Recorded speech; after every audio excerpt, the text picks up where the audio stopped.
Oh, I guess it would help if I cleaned off this thing right here, which explains why my photograph was trash.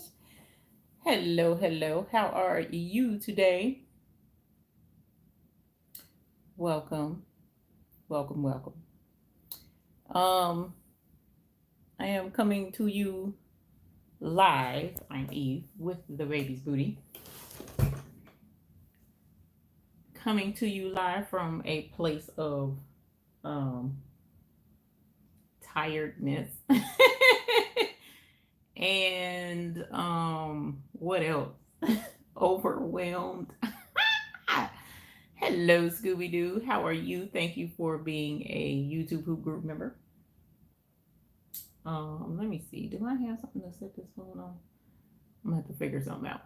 Hello, Tanya, Pat Ash, Aisha Graham from Trinidad and Tobago. Hello, my dear. Always a pleasure having you here. Gail McNair from Tucson, Tracy and Leah. Hello, how are y'all tonight? It is good to see you all. Hello, Miss Andrea Ross. Thank you for being a YouTube Hoop Group member. And Tanya and Pat Ash, thank you for being YouTube Hoop Group members as well. The All About Phoenicia channel. Hello, how are you? Welcome. Thank you for joining us. Cheryl Melton. Hi, Cheryl Melton. How are you? The Mrs. Hello, Beverly Smith. Susan Green from Louisville, Kentucky. Hello. Subi H from Arkansas. Welcome. Thank you for joining us this evening. Scooby Doo. Oh my goodness. Let's see. It was oh, if I want to say, I'm pretty sure it was Cynthia who had family pass away last week, I believe. But my condolences, Miss Scooby Doo, to you and your family. I am very sorry to hear that. A loss is never easy to deal with. So prayers for comfort for you and your family. Sharon Edge, good evening to you from Maryland. Welcome. Bernice, welcome. Leah says you're doing good. Miss Carol Coleman. Hello, Miss Carol Coleman. Kingsbury Crafts. Hello, PJ Cottage. Hello, hello. Dorothy Gaston from the STL is storming there. Please be safe. Hello, welcome. Patrina, hello from Birmingham, Alabama, American Eagle Embroidery and Graphics. Thank you for being a YouTube Hoop Group member. Thank you. You're welcome, Scooby Doo. Zoronda, whoops, sorry about that. Hello, why is it still blurring me? Hello, how are you? Welcome. Miss 143, hi Eve and all. Love my Sunday nights here with you all. Thank you for joining us because we always love having you here. Hey John, how are you? Tazzy Poo, welcome. Thank you for popping in to say hi. Shirley Stewart, thank you for being a YouTube Hoop Group member as well. More settled in? Yes. Completely settled in? No. Oh my gosh. John Burton says, hi, hi, hi. At least it ain't hump day. Oh, Latasha, thank you for being a YouTube Hoop Group member and thank you for joining us on this happy Sunday. I do definitely appreciate it. Yes, I do have, let's see, what's today? Sunday. So I want to say it was Friday. We went to the storage and what we did was went through all of the boxes because what I was supposed to do, so I closed last Friday. It's been over a week. Yay! And we were supposed to get moved in last weekend. Now, if the whole world was perfect and everything went the way it was supposed to, according to all the plans and planning in the world, we were supposed to get moved in last weekend, get all unpacked and everything put back in its place. And by Wednesday, this past Wednesday, be up and running and working again. That did not happen at all. So what I did was we extended the storage another month to give us time to take our time, because what we're finding out is it's been well over 8 years since I've moved last, and we're too old.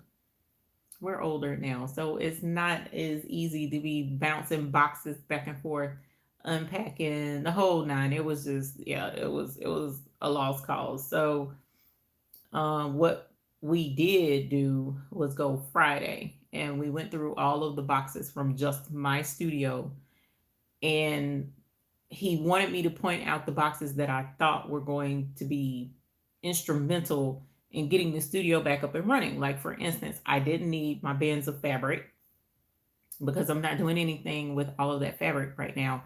I already had boxes with the face mask fabric already cut and stuff, so I didn't need regular fabric. I didn't need t-shirts because I'm not doing t-shirts right now. As a matter of fact, I did get an order Thursday or Friday for t-shirts, but what I do with that particular customer is I order the shirts as she requests the shirts. So I don't keep those shirts on hand anymore. I used to keep inventory like that. Praise God, I did not. I had stopped doing that months ago. As a matter of fact, I think it was over the summer I started clearing out and cleaning out the studio, and I just stopped keeping that type of inventory because if I hadn't, I'd been moving that as well here. So fortunately, I had stopped keeping inventory. And so that's something else, a good tip I would like to point out, because what I found is I'm one of those who is the queen of clearance. If it's on clearance, I'm going to buy it. And, or if I think I'm going to find it to be useful, which sometimes that's a good thing, most of the times it's not. So I would buy shirts because I have a couple of customers who get shirts regularly, and I would keep their shirts on hand. But usually, what I find out is the next order, I wouldn't have the specific size shirt that they wanted, or I would have some of the shirts, but I'd still end up ordering shirts because I didn't have every single shirt on hand. So I was like, you know what, this is too much. So what I decided to do was just order on demand, and it's made life so much easier. And I even got to the point where I have them understand, well, I'm going to have to order and these are going to have to be shipped, and just let it come to my house for me. I don't go pick up anything anymore. So that was a blessing that I stopped doing that because I did have one box, I believe, of blank t-shirts, and a few in there were for sublimation, and that box came, that box was packed up and brought here. But at any rate, so that would have been one of the boxes that I didn't need to bring here for me to get up and running because I'm not doing shirts right at the moment. Said all of that to say, so that box should have stayed in storage, but somehow it managed to come back here, but that's fine. But we went through the boxes, and I have, I dare say, 25 boxes here in the house right now. Let's see if I can, there we go. So here are just some of the boxes. Look, that was the point I got to in packing up. But anyways, boxes on top of boxes. Mask fabric is in this box, and it came from out of the studio. In my living room, boxes and boxes. It's just like boxes, more boxes in here in the kitchen.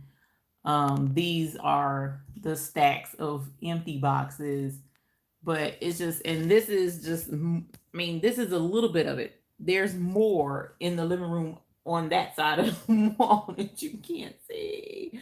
So it got overwhelming to me, you guys. I want to say, we brought them Friday, but we were loading boxes in the heat because it was super, super hot Friday. And we got all the boxes loaded up. He had like 4 boxes high and just like 7 boxes deep, 7 rows deep, rather, I should say. But at any rate, long story short, we worked really hard. So by the time the boxes came here Friday and I started going, I was tired and I got overwhelmed. So a lot of stuff is still in boxes, but I'm not up and running because I wasn't able to get through all of the boxes. And also, in addition to that, we had an electrician come out today. A good friend of ours was able to come today. He wasn't able to come up until today. And because we had the house inspected prior to us moving in, and the inspector found some things that needed to be addressed. So we asked him if the friend, if he would come and help us with the electrical, and he did today. And he checked out the sunroom area that I showed you guys last week. That's going to be my studio. Um, and he checked the wiring. He checked all the outlets. Everything's grounded. He checked to make sure I had enough, power feeding that area and all the whole nine.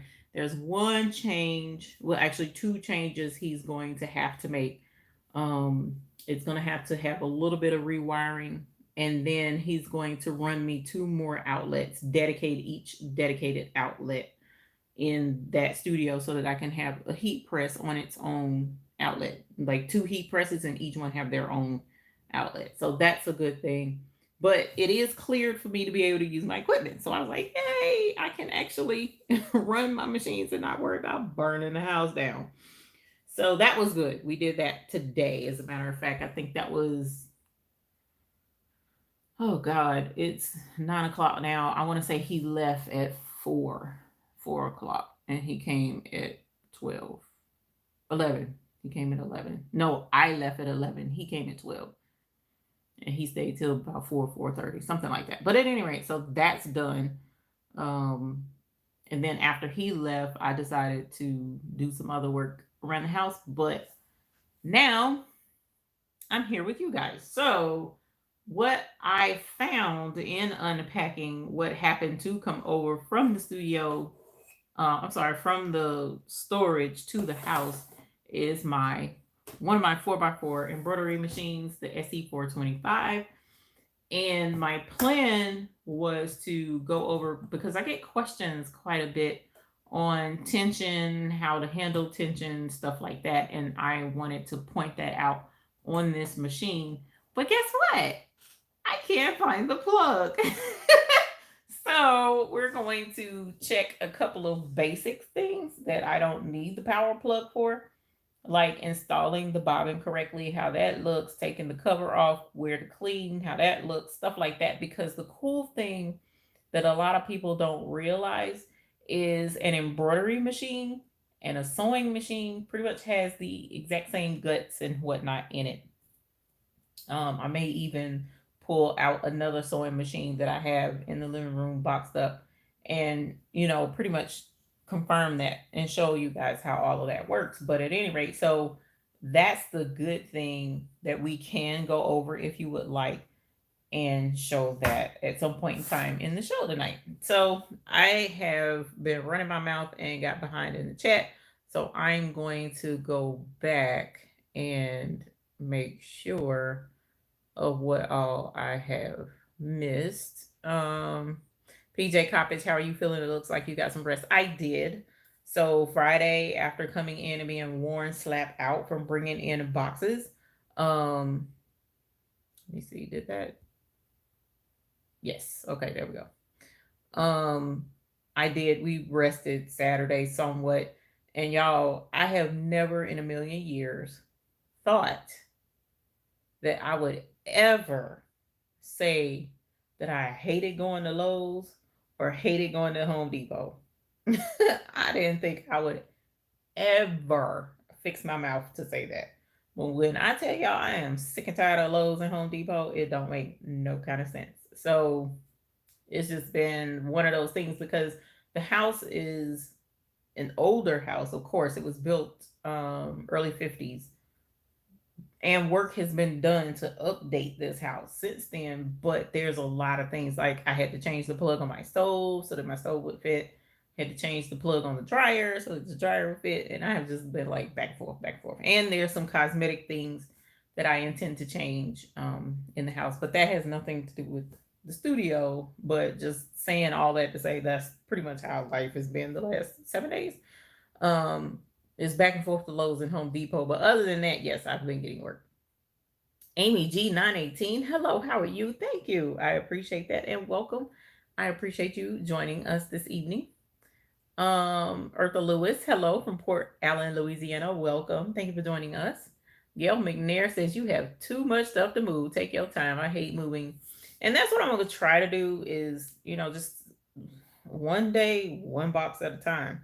But unfortunately, as I've been talking to my husband about it, it's like you go from one setup um, into one that's completely different and trying to make things fit in an environment where it doesn't quite fit. I don't know how to explain that. But as I mentioned last week when I was showing the studio and all of the windows all the way around, well, in my prior environment, that would be wall space. So I don't have that wall space. I have window space now. So I do have one wall space, and we're going to actually, there's a sink, and over the sink is wall space. I could utilize that. And what we're going to do is take that sink out. But I've been discussing with my husband to leave the sink, not the sink, the cabinets, because cabinets is storage. We like storage, but I would have to change the countertop some kind of way where the sink is. So this is like something else to go to Lowe's or Home Depot. And like I said, I'm very, very sick and tired of Lowe's and Home Depot. So, it's that's been an interesting part of the whole um phase. But yes, meanwhile and in between time, I have been trying to take my time. But again, I do have some orders that should have been worked on at least to the point of almost finishing, and I haven't done it. So I need to get that done ASAP. And I just found the box with the fabric in it, so I need to get those masks done. Scooby Doo says, I've been selling sublimation transfers. People started messaging me all of a sudden. That's smart. That's smart. I was going to do that, but I'm glad I didn't because I'm down, and I've been down for 3 weeks now, going on 4 weeks, and that would have sucked for orders and stuff. So, but yes, that can prove to be quite lucrative. Marge Campbell, hello. Jenny McKinney. Hey, Jenny McKinney, how are you? Carmen Alvarado, hello E from Cali, 91 degrees hot. Yes, it was 90 something here today too. So please be careful. Pearl Lucas, hello, how are you? Welcome as always. And oh Lord, I didn't even know my honey bunny was in here. Good thing I wasn't talking junk. Josephine Fry, hello, how are you? Welcome. It's okay. Happy to have you here always. Latasha says, take your time. I'm trying. Trying so hard. Jackie Maddox. I love that name. Hello from Maryland. Welcome, welcome. Miss Ethel Smith. Hello, and thank you for being a YouTube group member. Hi, Sheila Cushionberry. She says, hi, Eve. Hope everything is falling in place. It is working that way. It really is. Things will be beautiful when you get finished. And Laverne, so far it has been. And I'm super excited. Matter of fact, like today when the electrician came, he hung a new ceiling fan for me because the ceiling fan that was in there was way too low for that space. And we got a new low profile ceiling fan and put that up. So I'm super excited about that. It's actually gorgeous in there. Um, and it's LED. So I'm happy about that as well. I also have some really cool lighting coming tomorrow that I'm going to put up that if I'm understanding what I read correctly, is interactive with you guys. So it's going to be cool to see if I can get that to work, which is going to be really neat. How while I'm live, there are certain ways, some kind of way you guys can control the lighting. I'm going to have to figure that out. But yes, we're going to put special lighting in there, and it'll give me some cool effects when I'm feeling it. Like if I'm working and I can blast my music and have the lights flashing or whatever and feel like I'm in Club Baby's Booty and we're going to be in there getting it. So, sometimes you have to do certain things to break up the monotony in the sewing studio, and who would have thought disco lights or whatever the case may be would work, and I think it will be. So we're gonna have some fun with that. So that's coming tomorrow. So yes, I'm looking forward to it. We also have been talking about painting. Still haven't confirmed that. Still haven't confirmed to myself what I'm going to do with my thread. How I'm going to store that. I do have an idea, but I haven't acted on it yet because 9 times out of 10 it's going to involve a what? Can I hear you say it? A trip to Lowe's or Home Depot. And I'm not trying to do that right now. So we'll see. It may switch it up and do IKEA. I don't know. I have an idea. I do have an idea. And many of you have sent ideas. Thank you. Thank you very much. I do definitely appreciate it. As a matter of fact, one person even does interior design and reached out, and I have yet to, because I did want to hit her up on something, but I have yet to do that. Um, because I just kind of like, when it came to emails, I'm just doing this number right here. But I do need to respond to that one. But that's next. Definitely, I'm gonna have to get my threads organized. So I gotta pick and choose what I'm going to do. So that's next as well. Luana Stark. Sorry, Luana. Hello from Southern California. Welcome. Little Miss Boutique. Hello, welcome. Thank you for joining me. Always a pleasure. Um, Pat Ash. I had UPSs for my wide format printers in case of power outage. They will also protect machine electronics. That's smart. My thing though, Pat Ash, was more making sure that it was wired the way it was supposed to be and make sure I had enough power going to that area. Because, for instance, heat presses are basically little ovens. And we all know, at least here in the States, I don't know how it converts overseas, but in the States, it's 220 is the power outlet for an oven. So you have to make sure that your area for your oven is wired for that much power so that your oven functions the way it's supposed to. Well, likewise, your heat press takes a lot of juice, a lot of power to run those things. And people have purchased, like, that's, some people do the easy press because they're in an apartment and it takes less power and it doesn't trip breakers. Whereas if you're in a smaller space and you get a full on heat press and you plug it in, you wind up tripping breakers. And I did that in my former studio a couple of times until I was able to get a dedicated circuit put in for that heat press. All right, so same here. I need a dedicated circuit for the heat press because I don't want to trip any breakers, and I needed to know how it was wired so that I would know how to run my equipment, how to hook up the machines, because in my former space, like this one has about the same amount of outlets. Well, actually, I had 4 outlets in my former studio, the double outlets around the walls. Well, out here, it's more like 6 outlets roughly. No, no, no. It may be more like five outlets. And we're going to have 2 more put in. But in my former space, I had power strips out the yin yang because you have 2 embroidery machines, large ones. Then I had 3 embroidery machines running. So that's 5. The sublimation printer, that's 6. The invoice printer, that's 7. My laptop, that's 8. My extra monitor, that's 9. My sound system, that's 10. What else did I have plugged out there? Lighting. I had lights that were not hardwired. They were plugged all the way around because I wanted extra light. And I had 4 of those. So that's 14. So keep in mind, all of this has to be plugged in, and I only have 4 outlets, and each of the 4 outlets is 8 in total, and I got 14 peripherals. So, and that doesn't include the camera, the lights for when I was doing live, and all of that jazz. So I needed to make sure that there was safe power going out to the studio. Not necessarily because if the power goes out, but because I didn't want to burn the whole darn thing down when I'm out there working. Or worse yet, burn up. Well, not worse yet, because you can replace a machine easier than you can a whole live house. But I also didn't want to burn up my machines. Definitely don't want to burn up my machines.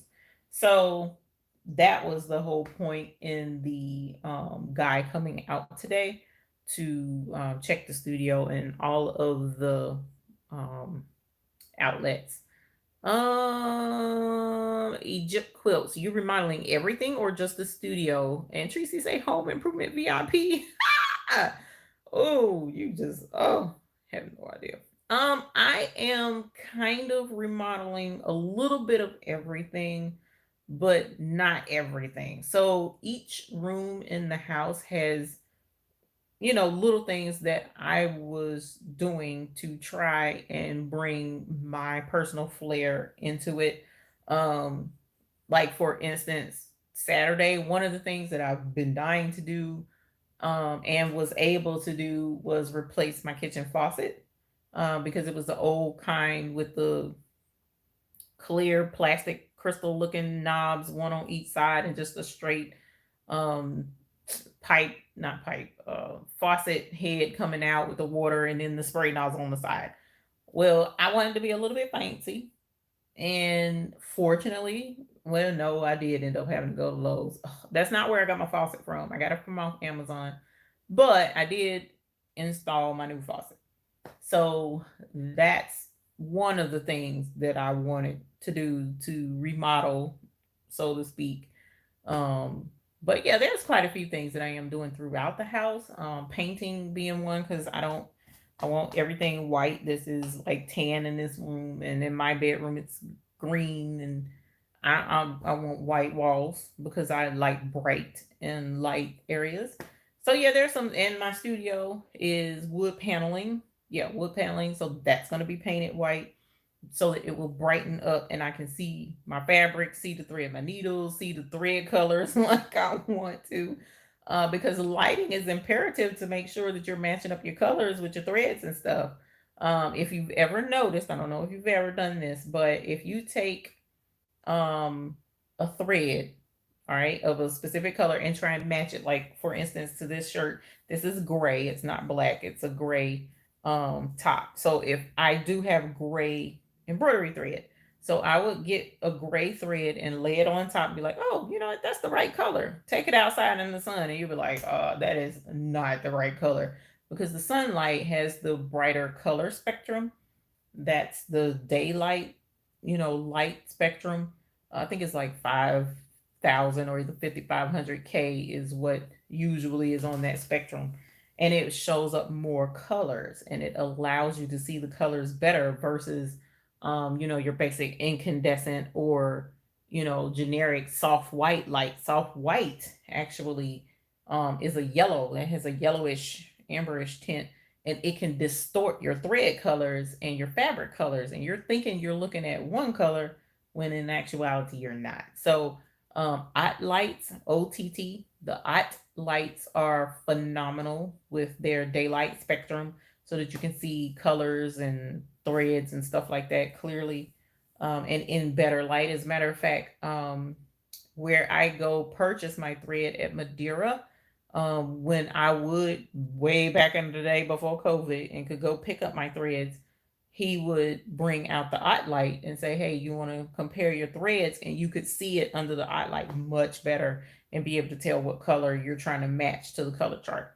So if you're having issues matching colors or something like that, look to either invest in ot light or LED bulbs now have the 5,000, 5,500 ish spectrum bulbs. And I always go for the brightest that I can to go in my fixtures. So, like my new ceiling fan, I didn't install the bulb that came with it. I bought a higher spectrum bulb to go in that light, even though it's just one bulb, but it's still something which is better than what came with it. So definitely keep that in mind in your personal studio spaces. You may have to invest in your LED bulbs with the higher spectrum, and it will help out. But Egypt quilts, yes, I'm remodeling quite a bit, but I can't do it all at one time. So I'm even though I'm trying, I want to do it all at one time, but I'm having to do a couple of projects here, a couple of projects there, and go from there. Mom of 12 says, saying hello from Cleveland. Hello, Mom of 12. Always a pleasure to have you here. Tianan, thank you. And thank you for being a YouTube group member. I appreciate it. Hello, Leela Nelson. She said she just left a pool party. Girl, how you gonna leave a pool party? I'd still be at the pool if I had a pool to be at right now. But thank you for being a YouTube Hoop Group member. I appreciate that. The missus says, I saw sewing machine. I'm like, yay, looking for an affordable one for beginners. What about a brother? When it comes to affordable, um, sewing machine or embroidery machine. So this specific brand of machine is the sewing and embroidery machine.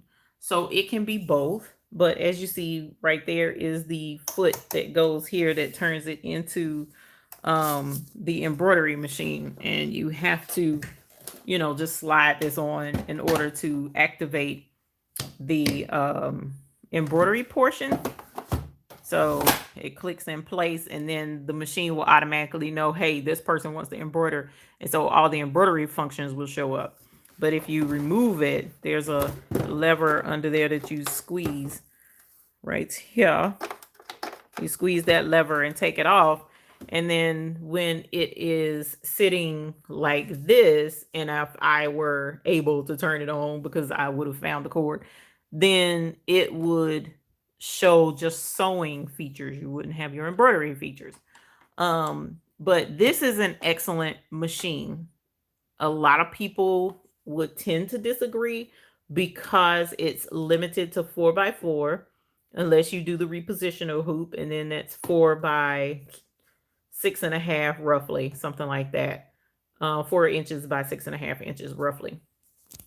So they would disagree with that because they'll say, oh, that's limited. There's not much you can do because it's 4 inches and that's not a lot of space. Technically, they are correct, but this is for a beginner machine. And one of the things I tell people is start with the 4x4 embroidery machine unless you can afford to go ahead and do the 5x7 embroidery machine. When I first started, I could not afford that. So I started with the 4x4. If you can swing the 5x7, I strongly urge you to do 5x7 because yes, there are more projects, more embroidery designs that fit the 5x7 embroidery machine, and you will be able to do a lot more projects. However, your budget is going to dictate which route you take. And I would never tell someone, you need to go with the 5x7, even if you can't afford it, because it's a better machine. When no, that's technically not the case. You can do a lot with the 4x4 embroidery machine. I started my business quite successfully with the 4x4 embroidery machine. And this was all I had to run for a good 2 years before Blessing came into my life, the 6-needle brother embroidery machine. So I was making it work actually. Let me turn my sound off real quick. Okay. So keep that in mind. Also, the 4x4 embroidery machine has a lower price point. So you're looking at, well, I don't know how much they are now because the price of a lot of machines went up due to COVID and everybody being stuck at home. But if it's still around 350, 400, that's a whole heck of a lot easier to stomach if you get into doing embroidery and you're just like, look, I can't do this. This is too much. I can't handle it. It's not fun. This is above my pay grade. Then you can easily say, well, first of all, if you have the SE420, the SE model suite of embroidery machines, then you can just use the sewing part. You don't have to use the embroidery machine and you'll have your sewing machine. But if you don't do the 4x4 combination, or if you're not into sewing either, this machine is much easier to offload on like OfferUp or Craigslist and sell it for almost what you paid for it versus those larger machines. How hard is it for you to buy the $5,000 dream machine, you know what I'm saying? And then you put that on Craigslist and OfferUp. Who has $5K right now to buy a whole live embroidery machine? There are some people out there, don't get it twisted, but it's easier for someone to come up with 400 versus $5K. So that's why I say start with the smaller one, see how it works, see if you like it. If you love it, keep the 4x4 machine and get a larger machine, because this works as a perfect backup to some of your embroidery projects, the smaller projects you may have to do. This is perfect to keep and run as a second machine while you do your larger projects on the bigger machine. That's pretty much how I had these set up. I was using the 6 needle, and I had all three of the little machines running many times. I have videos on Instagram where I would, well, if Instagram hadn't taking them down. But because I would have music playing in the background and they were flagging it because of the music, but I would have all of my equipment running, and sometimes I even had the Cricut going too. So it's good to keep the 4x4 little machine. It does come in handy for a lot of projects. So I hate to see people dogging or knocking this little machine. Yes, it is limited, but this is a workhorse. It's an excellent machine. Or if you have kids or nieces or nephews or grandkids, you can easily swap this over to them and say, hey, why don't you try this out and see if they like it once you upgrade to your machine. So that's a machine, yes, I would suggest, but again, and it's affordable, but that's up to your pocket. All right. And I know I just went all off the deep end with that. Teresa Spencer from Las Vegas. Hello, my dear. Welcome. Always a pleasure to have you. I don't have much space either, Tianan says, and my ceilings are low on one side of the wall. Don't know what to do for shelf space. And that's how this space is. There's a sloped ceiling. So we'll see how it goes. And who knows, maybe it's something we both can utilize. Miss Phenomenal Creations. Hello, my dear. How are you? Welcome. Jackie Howard. Hello. How are you? Welcome. Tiana, and I know you didn't too much rest when moving, but no, you're glad yes, I am very glad to be somewhat settled. Yes, for sure. Bernadette from Queens, New York. Welcome. Thank you for joining us. Jatina, hello. How are you? Welcome. Thank you for joining us. A. Mendez from San Diego. Welcome. Thank you for joining us. And Teresa Jackson, always welcome. Nora 22,000. Get at least 2 inverter solar generators. That's a cool idea. They can serve as UPS units while not needed for emergencies. We get outages over here sometimes. That's an actually really good idea. And my honey and I have always been interested in solar and putting solar in our, home and whatnot. So we'll talk about that. Yashi Pat, hello, welcome from Michigan. Thank you for joining us. Cheryl Brown, Life Exposed, hello from Michigan. Welcome. Thank you for joining us. Mandy Smith, I was just talking to my brother today about the breaker box for my room. It has its own breaker box, but doesn't have enough power for everything. I have to unplug to stitch out what I'm running. Yes, so have him check. Now I'll show you this much because it is pretty cool. And the little bit that I do know about power, it ain't a lot, but I do know a little bit. If your brother is an electrician, he'll point this out to you as well. So one of the cool things about electricity, hey, this is going to be pretty neat because, this could work out for y'all studios. And let me preface all of this by saying I am not an electrician. So consult with an electrician before I do it either. So here is, I do have my own breaker box in the studio. So here's the breaker box. This is the sink where I'm getting rid of the sink. And here's the wall space that I do have. And there's a little bit of wall space behind the machines, but I do have a window as well. So I got to figure that out. And that's my new ceiling fan. Gorgeous. And it's still a little dark and it's crazy in here because we brought boxes over and I'm trying to figure out where to put what. And had this pulled out so that I can have all of that mess back there addressed. But at any rate, so the one thing about this panel that I did know is this space here and that space there. Those two are blank spaces that one of these can go in.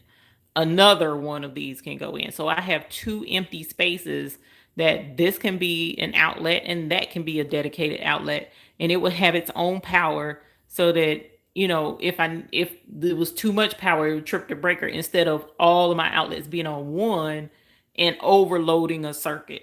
So if you don't know anything about power and you have your box, it should be labeled to tell you what all of these breakers are and what they run. Even if they're not labeled, if you have a space like this in there somewhere, then that'll let you know you do have room to expand. You should, let me rephrase that.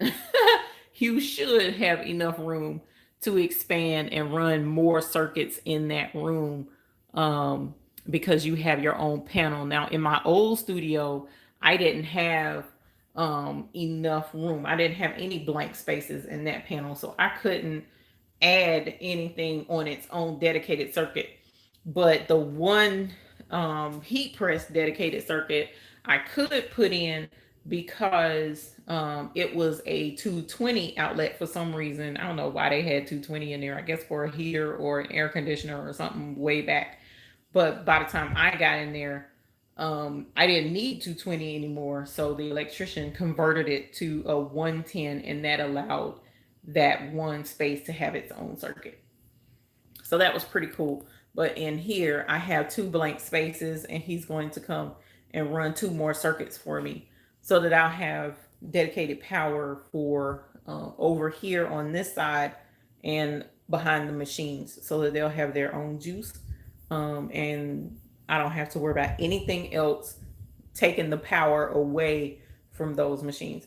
Now, yes, there's a little bit more to it than that, because like the main power coming to this box will have to be upgraded, and that's one of the things that unfortunately I'm going to have done. So he is going to have to come back and do that. But for the time being, it's that's a little thing he'll have to come back and do and get that done. So, but at any rate, that is a lesson in power and how you can check your power at your studio and make sure that you have enough juice, or if you can even get more juice in your space. But yes, that is something really cool. I kind of already knew some of that, but to learn more of that today was really fun, working with the electrician today. So yes, if your brother is an electrician or if he knows one, yes, have them check your panel.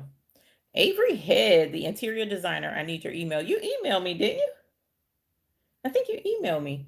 But you can email me at thebabiesbooty@gmail.com. TheBabySbooty@gmail. And I'll get back with you when I can get my brain together. Cecilia Rodriguez from Salisbury, welcome. Thank you for joining me, neighbor. Good to see you. Thank you. Always love having you here. Linda Rivera, hello. Ellie Scrapper, hello. First time to our chat. Well, welcome. Thank you for joining us here at the Baby's Booty channel. If you haven't subscribed, you can always hit that subscribe button. And also there is an option to become a member of this channel. We do have membership options, so you can either click the join button beside the subscribe button if you are on a computer. If you're on a mobile device, you can, where is it? Where did they tell me it was at? You can always go to youtube.com/thebabiesbooty_Charlotte/join and get to our membership. Also, we have a Facebook page. So if you are on Facebook, you can go to Facebook and look up the Baby's Booty or the Hoop Group, and you'll pull us up, and feel free to join there. We also have a forums on our website, thebabiesbooty.com. You can join there, and the link to all of that should be in the description below. All right, so definitely check that out. Nancy Faust from Iowa, welcome. Thank you for joining us. Thank you very, very much. True colors look different in light. I don't have ceiling light, old house wood paneling in my bedroom, and that wood paneling will definitely take away color. Definitely. That darkness absorbs color. So that's why I paint my wood paneling white. Every wood paneling I've been around, I paint it white because I can't deal with that. Linda says I have one makes the difference. I also have an light magnifying glass. That's cool. Leila loves the lights as well. Ebony Clay. Hello, Ebony. Welcome. Thank you for joining us. Nice Soulful Creations. Welcome always. Thank you for joining us. Thank you. Thank you. Egypt Quilts, you great inspiration. I wondered why you weren't in the studio, but great, you're getting things updated. Thank you. Yeah, no, not yet. I'm trying to get in the studio, child. I'm trying so hard. But then again, some days I'm just like, you know what, I'm tired. And so I just do other things to get my mind off of it and refresh and recharge. Because I also like doing handiwork type stuff and whatnot. Because like I said, I installed the faucet in the kitchen, stuff like that I love to do. So um, anything semi-destructive and creative, I like it. This is Ashley. Hello, hello, welcome. Thank you for joining us this evening. Gail McNair, that sewing machine looks like my SE400. It technically is. It technically is. The 400 and the 425 are pretty much the same machine, Gail. Um, they've made a few improvements to the newer models. I think it's the 525, but not too much more. All of them work just about the same. Shonda Smalls Wills, hello, and thank you for being a YouTube Hoop Group member. I appreciate it. Karen Murray says, I look forward to seeing your new studio as we will be moving into another house with a 1,400 square foot basement to be renovated for you. Holler! That's what's up. I'm also looking at going into the basement. I would take y'all into that basement, but that basement is a hot food mess. It's not messy or bad or dirty or anything. It's just a basement, and until I'm able to paint, and we're also trying to make sure everything is moisture free and all of that. You know how basements are. So until I can get all of that under wraps, I don't fool with the basement too much. But I may have to put part of my stuff in the basement, y'all. It's like, I don't mind. As a matter of fact, because it's cool down there, it's not necessarily a bad thing to have my stuff down there, because it's in a way better to have a nice cool ambient temperature for everything. Hello, Andrea Michelle. Thank you for being a YouTube Hoop Group member and welcome. Thank you for joining us. Divine Diva Designs. Hello, I am Will. Thank you for asking. Andrea said that SE425 was the first embroidery machine. What do you have now, Andrea Michelle? Did you upgrade? You said that was your first one. This is the Brother SE425. I'm sorry to just now get to that information for you. Tiana says hard to find machines now, and they up the price. PE 800 is now $800 or $900, which is absolutely ridiculous. Those machines used to be 600, I think. And sometimes you could even find it a little bit cheaper than that, the 5x7 machine. So that's crazy. But so goes the cost of demand versus supply. Karen Murray, it says it will be my granny suite in studio. She said granny suite. That's cute. Amy G, that is an excellent point. The 4x4 uses less stabilizer and thread to stitch out when starting out. That is absolutely correct. Absolutely correct. Because that was one of the shock factors in owning a multi-needle machine that I did not foresee coming. The larger designs that you do, like people complain, oh, the 4x4, you can't do a lot of designs, you can't do the bigger designs, blah, blah, blah. True. But a design that is digitized for 4x4, you're probably looking at 5,000 stitches, roughly, sometimes 12, roughly. But when you get to, I'm sorry, 4,000 to 12,000 stitches, and you're looking at, 5 minutes to maybe 30 minutes to stitch out something. But when you get to these larger machines and these bigger designs, to fit beyond the 5x7, you're looking at probably 50,000 to 80,000, sometimes 100,000 stitches in some of these darn designs. And then you're looking at an hour and a half worth of stitching. And you're talking about a couple of bobbin changes in between time. Larger cones of thread, which cost more. So it's, they want bigger, but it is a bigger impact on your pocket. So you're spending not just on a larger machine, but you're also spending a larger cone of thread, a larger roll of stabilizer, larger hoops. I mean, it is a difference. It is a difference, and it can be a sticker shock. So please keep that in mind when you're complaining about the 4x4 or the 5x7 not being big enough. If you are able to handle the price point of the larger machine, you would think you'd be able. I'll put it this way. One of the things I never knew about like BMWs, or a lot of the luxury vehicles, you have to get the oil changes and stuff like that. And some of these car dealerships are like, no, you have to get that done at the dealership. And it costs more. The maintenance on those cars are more because they're luxury vehicles. So you're going to pay luxury prices. Well, likewise with these machines, you're going to pay luxury prices for the bigger machines. The bigger stabilizer, the bigger thread spools, all of that costs more. So keep that in mind when you're not too happy with the 4x4 machine. You're dodging some bullets there. I'm not sugarcoating that in the least little bit. Egypt Quilt says, I think 4x4 is great to learn on before drowning, as there are a lot of things to learn. There are a lot of things to learn with the larger machines, yes. Amy G, I started with a Brother SE270D and I upgraded to the Brother 1250D 5x7, and I go back to the 4x4 often. Yeah, it's easier to work with. It's easier to work with. A King's Visual, I just sent you a DM on Instagram. Get back to me when you get a chance. Thanks. I will check into that. It may be a day or two, but I will definitely see what I can do for you. Andrea Michelle says she still has hers 6 years running.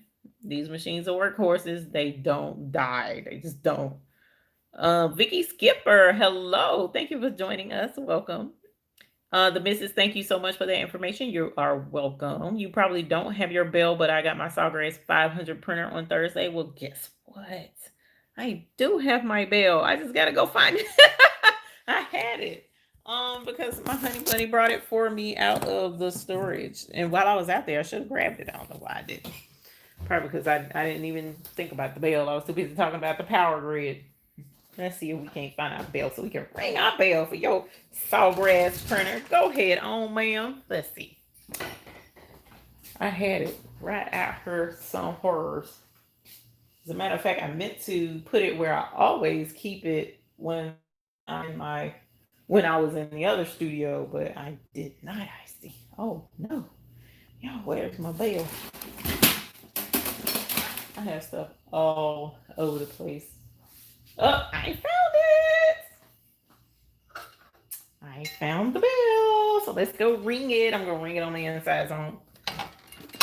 Get the dogs riled up because they've been acting monkey all day. Ringing the bell. Congratulations. Ringing and walking. Sawgrass Nation in the house. Congratulations to you, Miss Shirley. That is totally awesome. Do you like it so far? Some people love that Sawgrass, and some people could take it or leave it. It just depends. Because I think there's a Ricoh as well. Not sure, but I hope you like your printer. Sorry, I'm plugging back up to make sure I don't lose y'all. Congratulations, Shirley. Marge Campbell also says, I still have my SE270D by Brother 4x4. Came with a tiny bit larger hoop. I still use it for Disney designs that are built in, but mostly basic sewing. Awesome. And Andrea Ross also received an addition to the family. My new sweetheart is a Sawgrass 1000 sublimation machine, Goldie. So excited. Can't wait to get her up and running.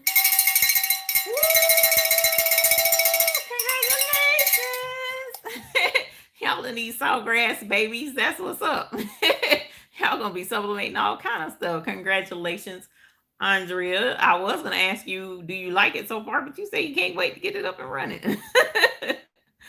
Egypt Quilt says, my granddaughter claimed my machine. She says when I'm gone, she gets them. Oh my God. She doesn't know I have 10 machines. Everyone gets a machine. Shoot. That's what's up. Look, she better be ready for that workload she got coming. Look, does she know how to use them? Look, you can get them, you know how to use them. Arnada, hey, I'm glad to catch you just a little way from you outside Salisbury. You are with my daughter. Welcome. Thank you for joining us from Salisbury, as I call it.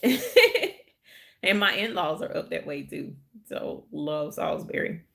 Barbara says, I've learned so much from you. Thank you. You're welcome. Thank you for letting me know that. And thank you for joining us here on this channel. Jackie Maddox, good advice on buying what you can afford rather than what's popular. Always. I don't play that. Why break the bank when you don't know if it's going to be lucrative or not? I've made that mistake many, many, many times. And my CFO would attest to that as he's in here. That's one of the things we try to make wise business decisions, and it's better to make that type power move for as least of a financial footprint as you possibly can, and then if you find out that it works for you, go from there. So we were even discussing getting a retail space, but when you stop and think about it, what type of overhead would that bring? Is that financially viable at this point? Technically, I could swing it. But this is the thing. Why? When right now I'm able to operate just as well from the home, and then I can easily go meet customers elsewhere. So I don't know. There's a lot that you have to keep in mind, but ultimately your overhead is the first and foremost thing. And you don't want to start a business completely in debt. You just don't. Cody Doty X, hello from Alabama. Welcome. Thank you for joining us. Mark says, I went from the SE270D to the CE150 by Singer just for the slightly larger hoop. I finally upgraded to a 15 needle commercial machine. I still use both the smaller machines almost daily. And that should tell somebody something. If you got a 15 needle machine and you still swinging back to the little babies, they're worth it. Don't be so quick to down them. Hero Yana, hello, how are you? Welcome. Thank you for joining us. Beverly Smith, I'm looking for a good site for puff embroidering. Any suggestions? Those, Miss Beverly, are kind of hard to come by. You can find fonts pretty easily. Embroiderydesigns.com, I think, is the website. I don't think it's embroidery.com. I think it's embroidery designs. But you can find puff fonts fairly easily. But designs that have puff to them usually have to be created. I have an excellent puff design digitizer. Is jjdigitizing.com. jjdigitizing.com. He does a lot of the puff embroidery designs for me. But otherwise, I don't know what to tell you because it's almost like hit or miss. And usually when there's a puff design, it's like a logo or something along those lines for someone specific. Now, Embroidery Library, emblibrary.com, they do have a couple of little puff designs. Trying to think who else may have one, but it's not a lot. So they're few and far in between, unfortunately. Andrea Michelle, I haven't been on since I got my dual hair Ricoma MT1502. Big ring for two-headed babies.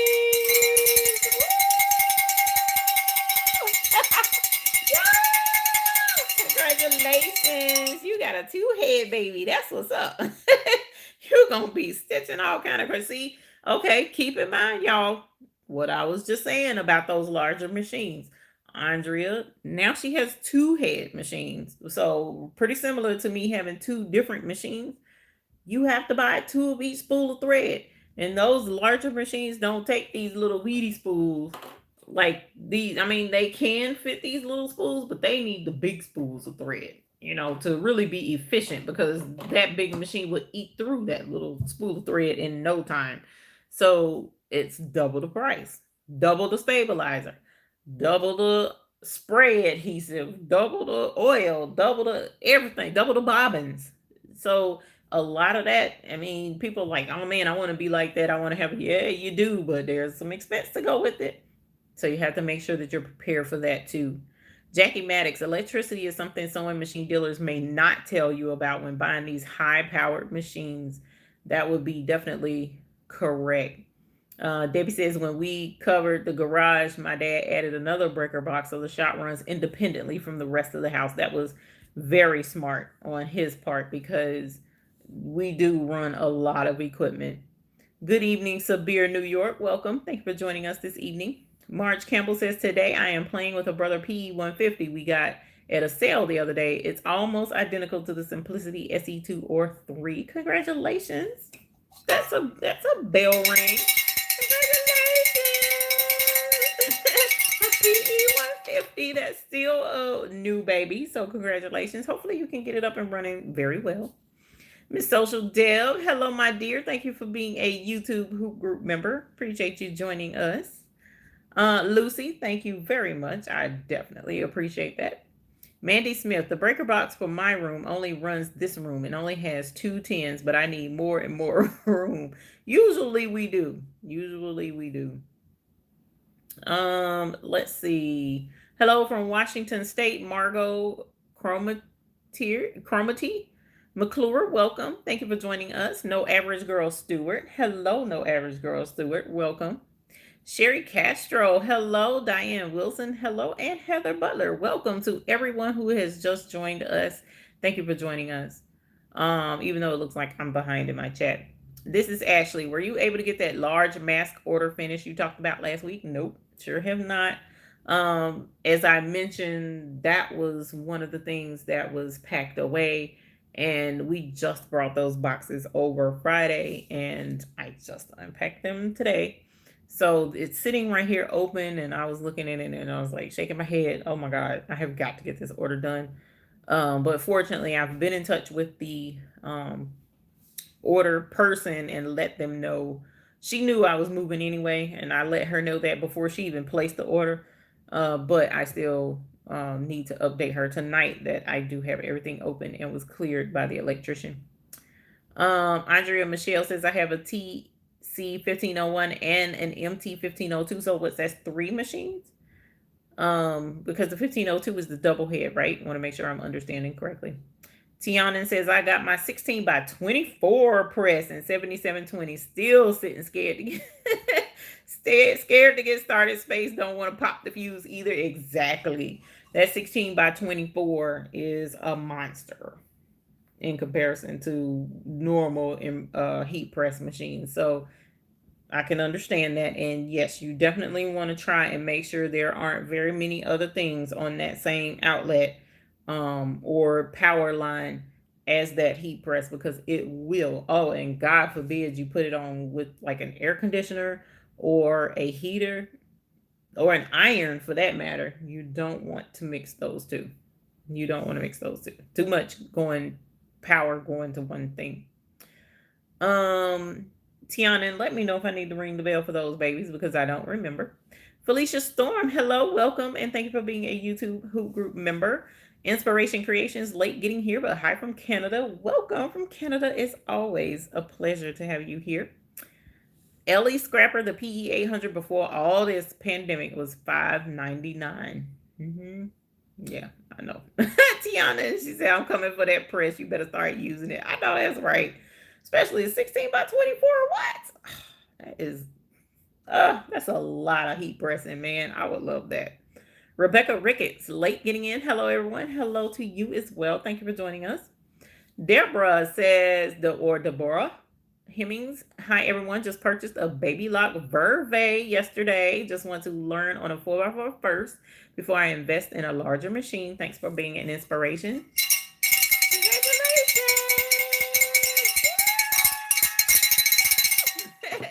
Congratulations on your Verve, baby. That's what's up. Congratulations.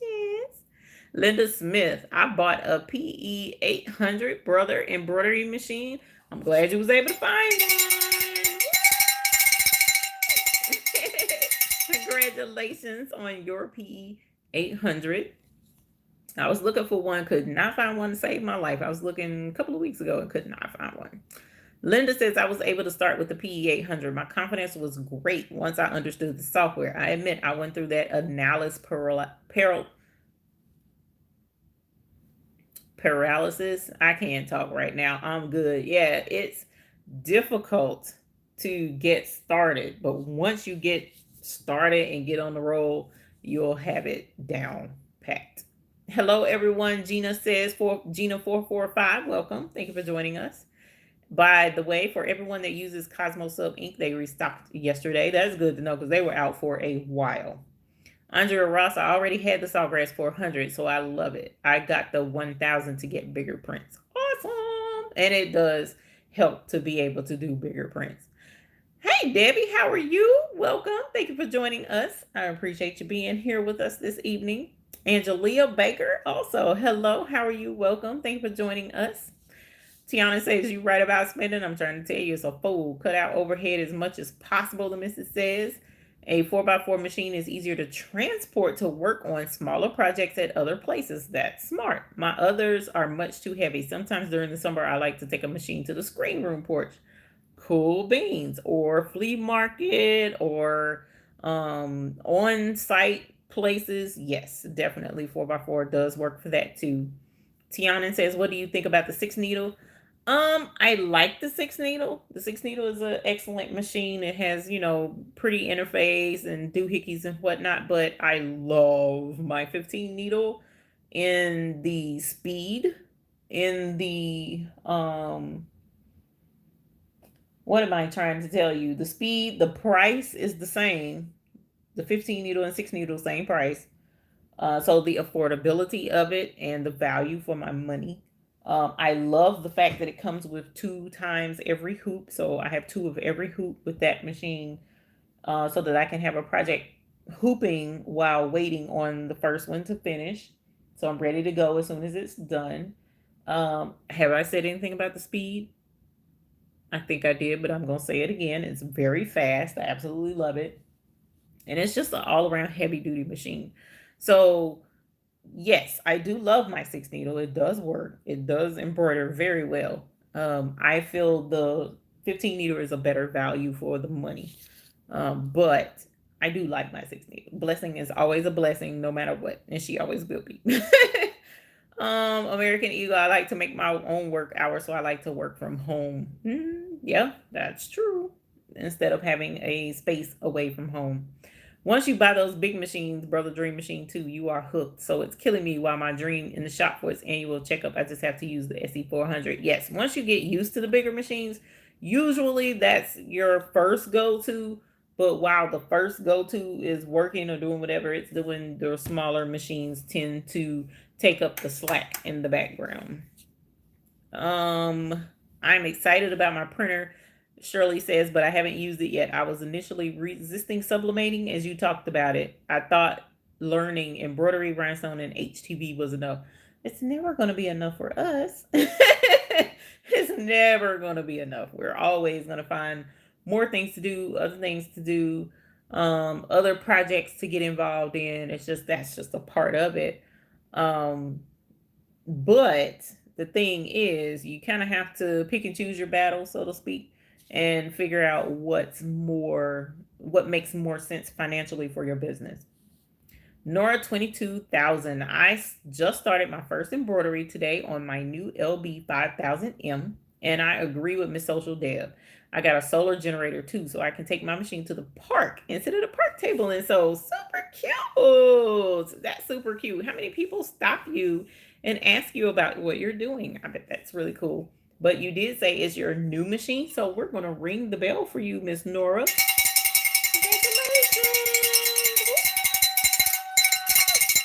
And congratulations on the idea of the solar generator. Really, really cool. I'm going to have to look into that. Sierra Martin, hello. How are you? Welcome. Shirley says, after seeing everybody making money sublimating, I realized I needed to get on board and make some of them coins. There is a lot of coins to be made with sublimating. A lot. It's almost like embroidery. People think, a lot of times they'll get into embroidery thinking, oh, I'm just going to do shirts or I'm just going to do hats. No, embroidery covers so many different avenues, so many different forms, from freestanding lace to doing like the project that I sent to the hoop group captains. You can embroider cards, greeting cards. You can embroider blankets, you can embroider jackets, you can embroider, I mean, there's so much that you can do with embroidery in the hoop projects. It's more than just embroidering shirts and hats. So you are faced with the exact same dilemma when it comes to sublimation. Like my bracelet, you can do bracelets, you can do cups, you can do shirts, you can do signs, you can do keychains, you can do mugs, you can, I mean, the list for sublimation is ridiculous. It is really, really, really ridiculous. If you don't believe me, go check out dyetrans.com. I'm going to see if I can't type that in my chat right now. But dyetrans, DYETRANS.com. Dyetrans.com. If you go there, if you've never ordered from Conde Systems, we do have something worked out with the baby's booty. If you call and let them know that we sent you, you don't have to pay the first tier pricing. You get like wholesale pricing, which is the next tier down, something to that effect, I believe is what she said. I know it's not first tier pricing, it's second tier pricing or whatever it is that you buy because you are under my affiliation. But if you go to dyetrans.com and you look at the list of things that you can sublimate, you'll be looking at stuff for hours. Because there's categories, and then under each category there's different shapes. Like for instance, keychains by itself is stupid. How many different types of keychains they have, how many different shapes. You have some that are acrylic, some that are metal. I mean, it's just the sublimation arena is saturated, and you can make money doing sublimation, and you don't even have to do things that are considered hard. They even have jewelry. I have I think a live where I was sublimating a little necklace that I did with my daughter's artwork. So there's a ton of stuff you can do with sublimation and make so much money. It's ridiculous. So yes, definitely sublimation is a coin maker. Linda Smith says my 625 and 800 are in my she shed. We love she sheds around here. Kathy Young, thank you very, very much. I definitely appreciate that. EJ's daughter, hello, how are you? Welcome. Thank you for joining us. Sierra Martin, I started with a PE 770 a year and a half ago and upgraded to a Baby Lock EMP6 late last year and got a new Baby Lock Soprano for my birthday, Mother's Day, praying to get a Melco next year. See, and that's how I suggest to do it. You start with your 4x4 machine, make some money with that. Learn to love embroidery, learn how to do embroidery.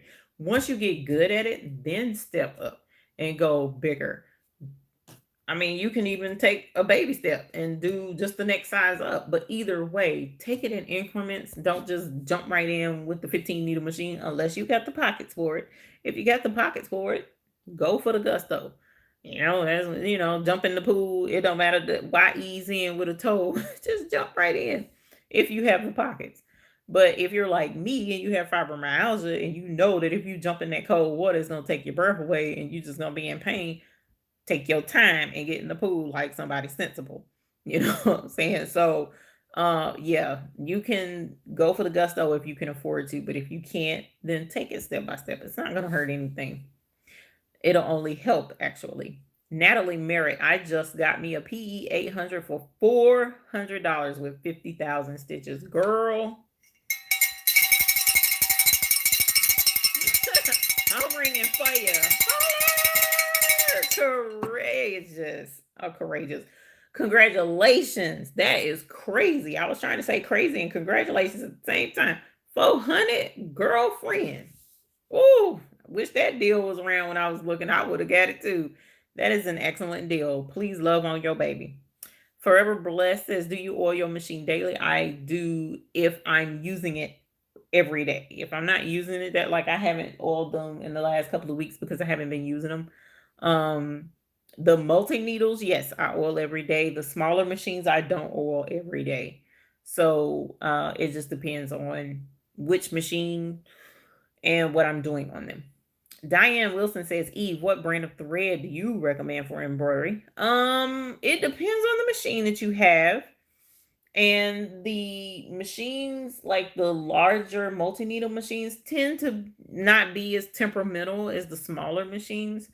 The smaller machines, I've been able to successfully even use the Thread Nanny type thread from off of Amazon. I tend to use, I was using primarily Madeira, but I've since been switched to um, Metro EMB, metroemb.com. Their prices are outstanding, and their thread is excellent as well. So metroemb.com is who I would suggest right now because they are so stinking affordable. And Madeira's shipping is stupid. It don't make no sense how much they charge for shipping. So you would come out better doing Metro EMB. Knickknack Nurse says, hi, thinking about getting a red line mini. 12 needle. What are your thoughts? I think that's a good idea. Though now I haven't used the red line mini, so I don't know how it operates in comparison to the 15 needle, because from what I understand, there is a difference there. I've been considering getting my hands on one. I really have, just to try it out and see how it works. And still may, but for right now, I need to get situated first. But Redline is an excellent company. They're very supportive of their equipment. They'll definitely be there for you, in especially Christian and Valerie. They're excellent supporters of the equipment, and excellent company response time and everything. So I love Redline. Redline has been phenomenal for us here at the Baby's Booty. So I would say go for it. But if at all possible, you could swing for that 15 needle, girl, get that 15 needle. If you can. Tiana says you write new things added every day for sublimation. I see, and I haven't even been looking lately because I already know I don't need the temptation. Scooby-Doo says, Eve, the items that are sold here for sublimation do not even touch the surface of what is available overseas. And see, I ain't even looked overseas. I haven't. I can't handle what's in the list. I can't handle what's in that list. So it's like, you know what? Why even bother? Unless it's something really, really, really, really cool. But for the most part, I haven't even. I've been so. That was brewing for a while. Sorry about that. I've been so inundated with masks and moving that I haven't even thought about looking at anything other than masks, because they are beating my door down for masks. Mask. I mean, even now, I knew it would still be constant, especially with the need for it, with the virus spreading and even re-blossoming in a lot of areas. And I knew the need for them wouldn't go away. But come on, bro, I told y'all I was moving. And they're still calling for these masks. So it's a good thing to get into, but that's pretty much been my focus. I haven't been able to look at anything else, honestly, outside of making masks. One day I'll get to have some fun with other stuff, but right now I gotta do masks. Miss Ronnie says, thank you. Hello, thanks for everything. Could you please tell me the name of that website again? Dyetrans, DYETRANS is in Sam.com. DYETRANS.com. Dyetrans.com. It's for Conde systems. And like I said, just let them know, if you've never ordered from them before, let them know that the Baby's Booty sent you so that you can get that second tier pricing, because otherwise you won't get it. Let me know if that's the only website to let, because apparently it says repeat the sites, and I want to make sure I told you correctly. Marge, I hate to think how bad I would have felt making the errors I did, having paid for a 15 needle machine. Ugh, I would have cried myself to sleep any a day. Yeah, it's a big commitment. It is a big commitment for sure. Forever Blessed, I just finished setting up my 7710 for sublimating. And have you heard of Sublimate tea spray for sublimating 100% cotton? I have. I've heard a lot of positive, but I've heard just as many negative. So it's like half and half. And from what I understand, they've improved the formula or something. So it may be better now, but I have not had an opportunity. I heard whisper of that about 3 weeks ago, but I have not had time to look into it to see what else has come out in the wash on that. But I have heard of it. I have not used it because I'm very I'm one of those type people who base things on reviews first. Okay. So even if I'm in the store looking at something, I'm going to look up the reviews to see if, especially if it's a major purchase or a substantial purchase, I'm going to check the reviews and say, hey, how did this work out for that person? How did that work? And if it has a whole heck of a lot more positive than negative, I'll take a chance.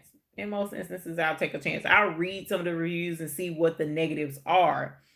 And if it's something I can take a risk on, I will. But if I'm seeing half and half negative, I'm gonna wait. I'm gonna sit back and let everybody else make a mistake. Shirley Stewart, my brother SE 1900 says, "Do not oil. Why are you oiling your single needle machines?" Curious. Well, because when I take my machine to get serviced, they oil it. Um, and it is a machine, and most machines do use oil. What I will tell you is, especially while it's during the time for warranty, I would definitely follow your manual. And if your manual says not to do it, then, don't do it. But when I take it in to get service, one of the first things they do is oil the machine after they clean it out. So even my larger machines say oil every day. So, um, granted, granted, the smaller embroidery machines, unless you are using them hardcore, like, and technically these smaller machines aren't really made to use hardcore, like all day, every day,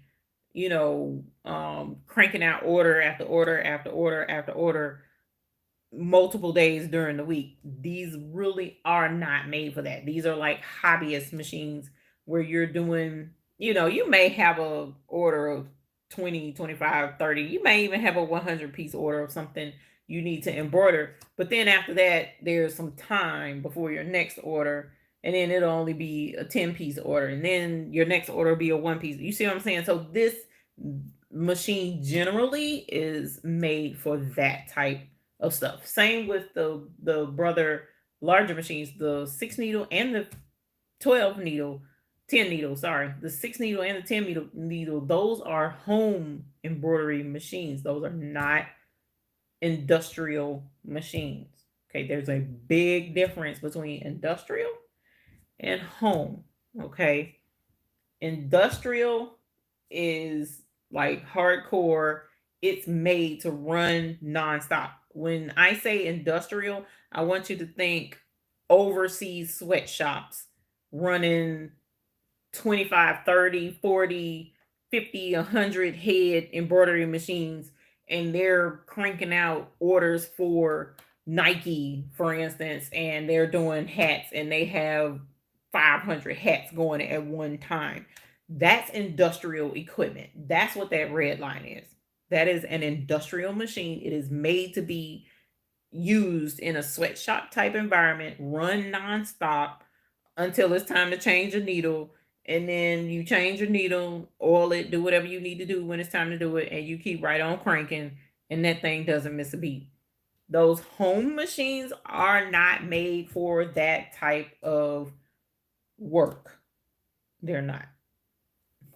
And that's just being honest. They really are not made for that. They're made for you to have fun, do your projects. You can have large orders here and there.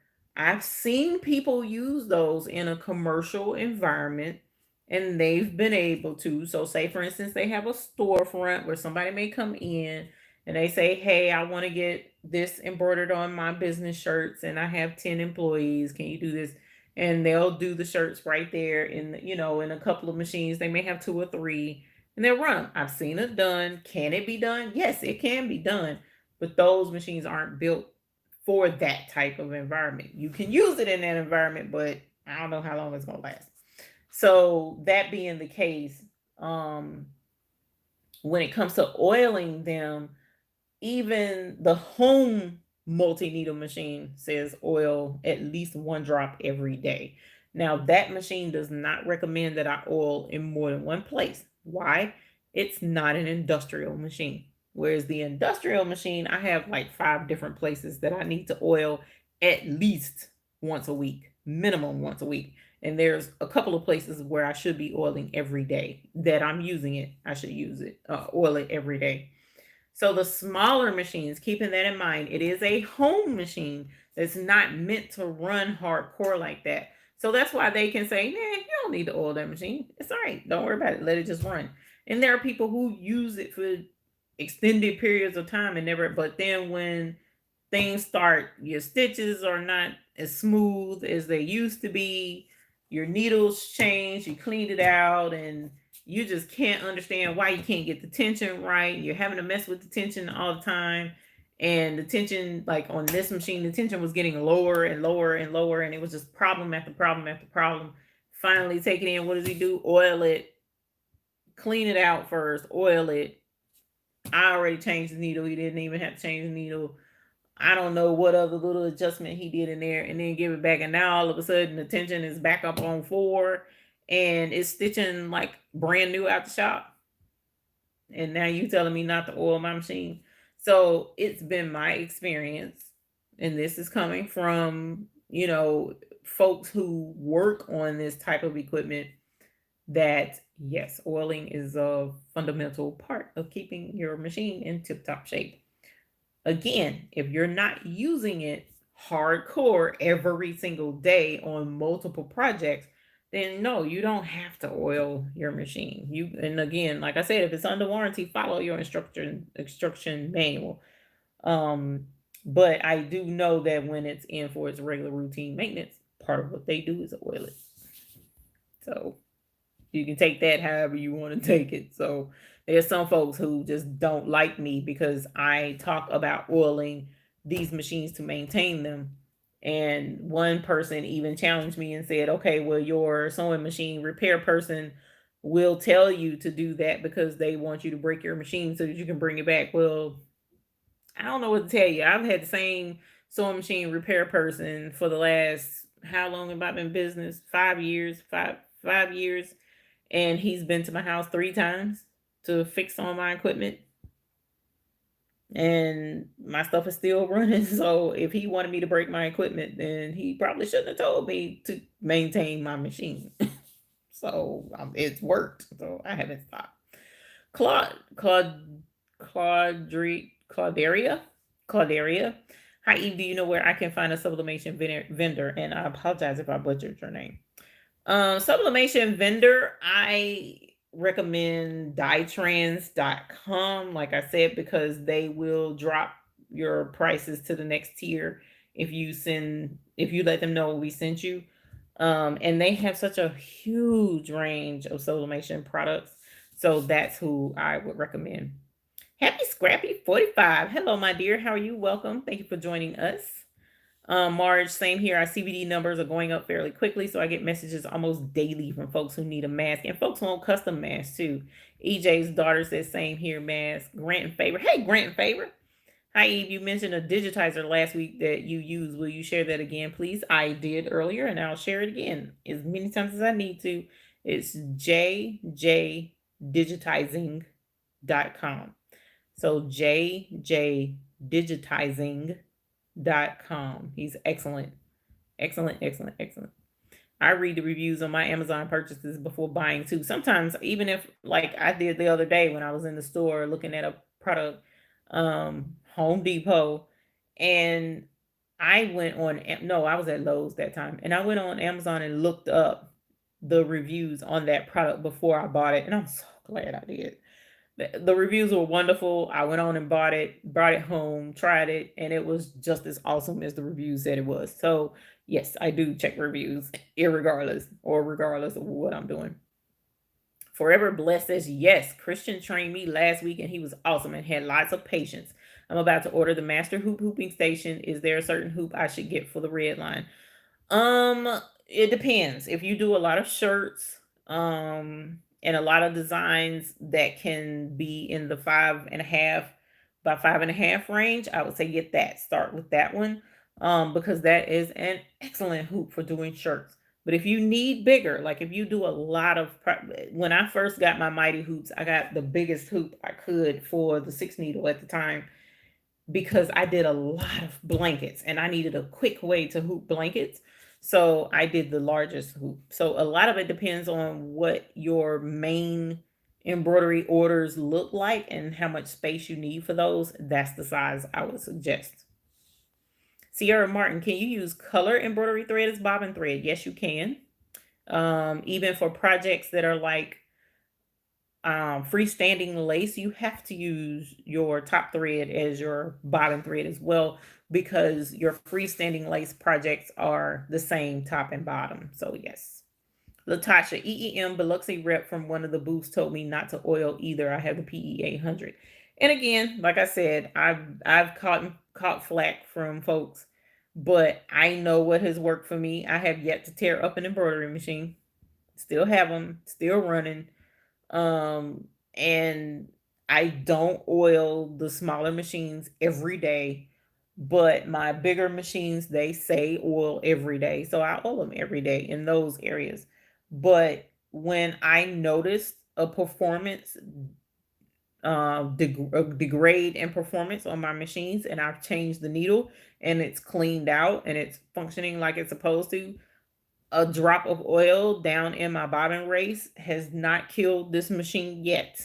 All right. And it does improve the performance, but that's my experience. And that's pretty much all I'm going to say about that. I haven't had any issues and I have yet to tear up a machine. Yes, that's the site I was referring to. Thanks again. You're welcome.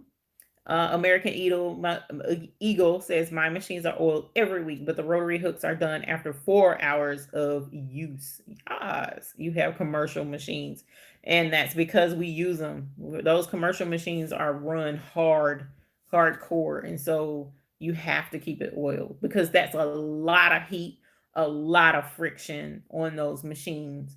And if you have to oil your car, if cars need a regular oil change, look at the abuse and the heat and the friction that's on those metal parts. I mean, that's all metal down in there and it needs lubrication in order to run. You know what? Let me shut up before I make somebody mad again. I'm sure I'll get an email from somebody mad at me for talking about oiling these little machines, but like I said, I haven't torn up one yet. Maya Fortes, you're welcome. Linda Smith, what needles do I need? You would need to get Chris Moyle Husqvarna. I have no idea about Husqvarna. Other than Husqvarna, something happens to that machine, you got to ship it off, and they do whatever they do behind the scenes, and you get your machine back in 2 to 3 weeks or however long it is, which is ridiculously long. So the Husqvarna brand, I'm gonna leave that alone. Never owned one, so I'm not. All I know is it's still a machine. It's still a sewing machine, and machines need maintenance. So, but I'm not going to recommend anything on a machine I don't know anything about. Those brother machines, I've oiled them many times. Linda Smith, the needles that you would use, I would definitely suggest stocking up on ballpoint needles or have a set of ballpoint needles because when you're working with knits or stretchy fabrics, you want to use ballpoint needles. Then you want your regular embroidery needles, and they have generic embroidery needles available. You can use oh my gosh, Schmitz, or you can use the old people Oregon. You can use Oregon as well. They're both great brands of needles. I don't sponsor any one particular needle. I would suggest a larger eye needle, and that is recommendation from a thread expert at a place that makes embroidery thread. and sells the needles and is very knowledgeable about the industry. And a lot of industrial embroiderers use the larger eye needle because it allows the thread to not fray and shred as much. So those are generally called large eye needles, um, or top stitch needles, or metallic needles. They're all three the same verbiage, the same thing. They're still larger eye needles. And they come in all the sizes: 7511, 8012, or 9014. My preference is 9014. It's a little thicker needle and it's more sturdy, but I have successfully used the other two as well. So that is also a personal preference of which needle size you would like to use. But I use the large eye 9014s, sharp embroidery needles. But you also need to have ballpoint as well. Felicia says, I'm giving my PE 770 a fit with blessed orders coming, scared to step out on bigger machine orders coming waves. And I have hit every website you called out, Eve. I will be broke trying to follow you. My bad. Join the broke club. That's what I said about doing embroidery and being in crafting. We stay broke because there's always something to spend money on. I swear it is. Leslie Ram says, every time I oil my bobbin, the setting messes up every time. Is it messing up getting, what am I trying to say? So we can think that what's going on is a good setting, but it actually is improving itself and we're thinking it's messing up. I'll put it that way. But how much oil are you putting in as well? And are you cleaning out the old oil? So there's a whole system. It's not just reaching in. Now with those bigger machines running, yes, you put your oil every day, or as even Miss American Eagle pointed out, once every 4 hours, you oil and you can just put in a drop and keep right on going. But with these little machines, so on the industrial machines, the bobbin goes straight in, like you're facing the machine and you put the bobbin straight into the machine. These smaller machines, you drop in the bobbin, and I'll show you what I'm talking about. So as you see here, we don't put the bobbin in straight, the bobbin drops in. Okay. So keep in mind that when the bobbin goes in and that needle going up and down and your embroidery hoop is going back and forth, and you got your stabilizer and you have your fabric and fabric shreds, fabric sheds.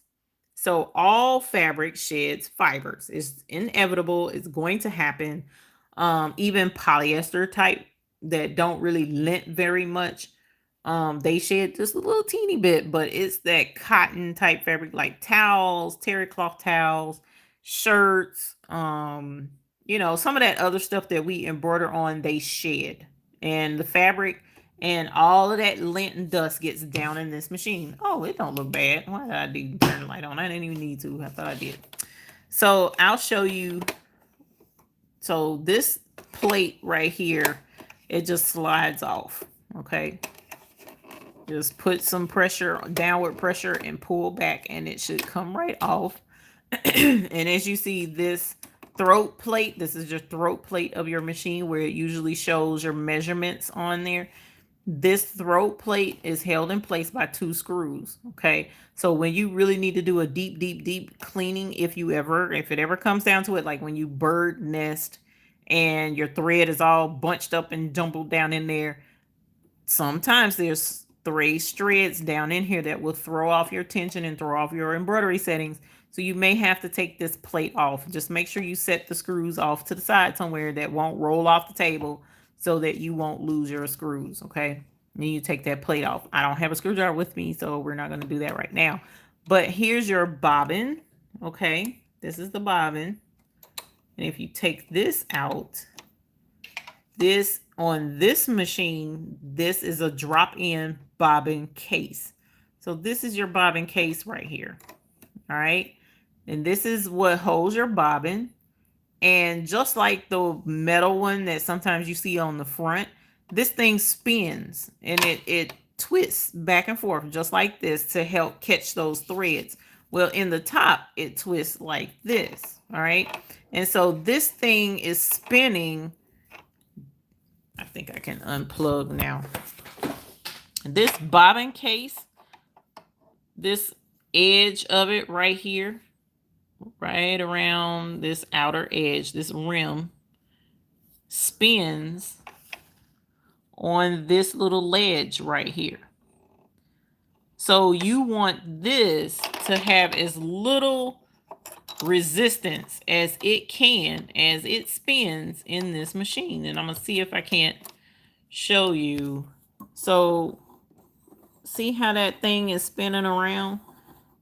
So I'm sorry, I said it wrong. The bobbin, drop-in bobbin case doesn't spin. It's the case is around it. See how that's spinning around? That's your bobbin race. That's called the race, where that thing sits, that ledge down in there. And race is because it's racing around as it spins around to get your threads to catch, your bobbin thread and your top thread, and help get it to catch together. So that is why you want this to not have any friction, because if there's a thread that gets caught in there, if there's lint or dust that gets caught in that little ledge, this won't spin as effective. You're making it work harder. So the harder this has to work, the more tension you'll have to lessen the tension on the top and drop the tension so that it makes up for this having to work very hard. Kind of like how you can breathe just fine standing there breathing, but as soon as you put on a face mask, now all of a sudden it's hard to breathe because you got 3 layers of face mask that you got to breathe through. So you're making your lungs and your body work harder, and it can cause some people to be more tired or get headaches or whatever the case may be, because your body is working harder to get oxygen. Well, you don't want your machine to work hard. Every sewing machine, every embroidery machine is made, every serger, all of those machines that use a needle and thread, they are fine-tuned machines. I promise you. Let something be off in this machine just a little bit, let a little teeny piece of thread get caught in there, and now all of a sudden you're in tears because your project can't get done because your machine isn't stitching like it's supposed to, and it's skipping stitches, and your embroidery design looks horrible, or if you're sewing an item together, it's not stitching clean and doesn't have a clean stitch. That's because these machines are tuned to run a certain way. And if something goes wrong with it, it will let you know, whether that's a nick in the needle or a dull needle, or one of the other things that happens a lot, people don't realize with this machine in particular, because we want to test this machine to the limit and put towels or heavy duty fabrics, denim and whatnot. And sometimes it will knock this needle off, or it'll bird nest. Okay. And when it bird nests, it causes this needle to get off. And one or two things will happen. It'll either come down and it'll puncture this in the wrong place, because all of this is on timing, right? It's timed a certain way. That's why whenever your machine's timing gets off, whether that's sewing machine, embroidery machine, whatever, if the timing is off, you have to get it fixed to get that timing set back correctly, because that needle has to come down at the perfect time as this thing spins around and holds the bobbin a certain way and catches the thread a certain way to get that perfect stitch. So if the timing is off, then it'll throw the needle, it'll puncture this. And what I found is, and I don't think this is one that I had that did it. Let me look, because this one might be the one I replaced. So what I found is right in here, there's a place. Is this it? No, this isn't it. Okay. So right in this area on my old one, the needle punctured through it. And this is going to seem crazy, but the needle punctured through the front side of this thing. Sorry. The needle went straight through, punctured through, and the needle came out the other side. I don't even think it broke the needle the first time. Second time it broke the needle. And for the life of me, I could not understand why this thing would not stitch. It kept bird nesting over and over and over, no matter what I did. Well, what happened when the needle came through the hole on the backside? You know how when you push through something or the needle goes through, and on the backside, kind of how if I were to stick a knife or something through this on the backside, it would show where it came through the box, and there will be cardboard spread out just a little bit on the backside of the hole where the knife or whatever went through the box. Well, the same thing happened to this. There was little teeny plastic that was sticking out around the hole, and it was catching the thread on the backside of this bobbin, and it was killing my embroidery. So what my technician did, he came and he took a little teeny fine piece of sandpaper and he rubbed it back smooth, and it fixed everything. The machine was able to stitch back properly without any issues whatsoever, all from just a little teeny burr that was on the back of this stupid bobbin case. A little teeny itty bitty burr that you could barely see with your eye, but he felt it. So the same with this. If you feel on your hook, there should be nowhere. You should feel no sharp. As a matter of fact, he said rub your nail against it. Your nail should go smoothly along that hook, and it should never get caught. If it stops for whatever reason, if you feel like a little nick or whatever, then this would be the culprit as to why your machine isn't running in tip-top condition. So likewise, at some point in time, let's take a look with the light and see all of that fuzz and lint and dust and stuff down in there. That's a no-no. That is a huge no-no. I know better than this. That should not be the case down in this machine. That will cause this machine to not run in tip-top condition. And you would think, how? Why? Why is that the case? That's down in the bottom. That's not a problem. But all those fibers, if they get down in the middle of that ring where the center button is, if those fibers get down in this center part, then that will cause more heat, more friction. Heat and friction will cause these metals to expand, and it will cause your machine to lock up eventually because you're not taking care of the machine. This needs to be cleaned. This is not a good thing. It is not a good thing. I don't care what no manual says. Your machines need to be cleaned out. And when you take your machine to the shop, this is what they do. They take your machine apart. They look for all the lint and dust and dirt that's all down in the machine. They clean it out. I don't know how each one does it. Some blow it out. I've seen them do it. They'll either blow it out or they'll vacuum it out or whatever they need to do to get all that dust and ick and dirt out of there. And then they oil one little drop in this race, this ledge that goes all the way around, one teeny drop, and then a drop down in those gears. And then they take this cover off of the machine, and there are moving parts in their arms and stuff. And every arm and junction that moves, they'll do a drop of oil or grease in each one, depending upon the manufacturer, depending upon the type machine and how they take care of the machine. All right.